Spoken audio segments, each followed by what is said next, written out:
Dapat ang mag-fill up dito sa proposal is kayo dapat member. Mga members dapat. So mag-fill up lang dito ang LO pag may kailangan itanong ang LO dito sa inyo. Okay? Pero may part dito na kayo dapat mag-fill up. Hindi pwede na si ma'am o Sergio ang mag-fill up lahat nito. Okay? Unang-una, ito ay proposal ha. Ibig sabihin, proposal, nagipag-propose pa lang kayo. Okay, proposal, hindi pa to siya final kung ano talaga ang release mo or magkano. Kasi proposal pa lang to. Okay? Katulad ng pag-propose ng isang lalaki sa isang babae. Hindi pa sure na sasagutin ba siya o hindi. No? Okay, so ito ay proposal. Yung tatawag natin dito is loan proposal sheet. Ibig sabihin, kayo po dapat ang mag-fill up nito. Okay?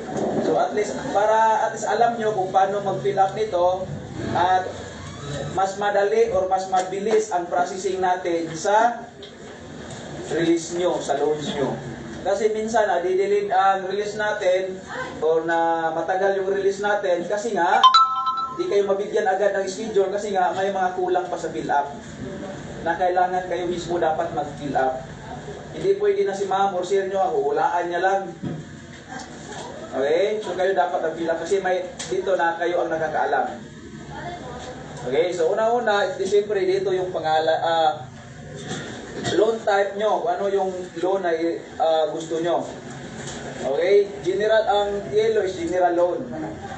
So lagay nyo dapat dito ang general loan. So branch natin muna is Antipolo. Okay? At least alam nyo to ha, dapat alam nyo tapos para yung iba din na mag-release, magkasamahan nyo, at least pwede nyo na rin silang turuan. Okay? Para mas mabilis. Okay. General loan, loan type, general loan. See? So kayo dapat maglagay. Then sa loan cycle, kung ilang cycle ka na. Okay, lagay nyo dito sa loan cycle.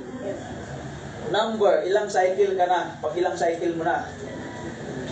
Okay, kayo ang nakalam. Saan makikita? Ha? Sa passbook. Saan sa passbook?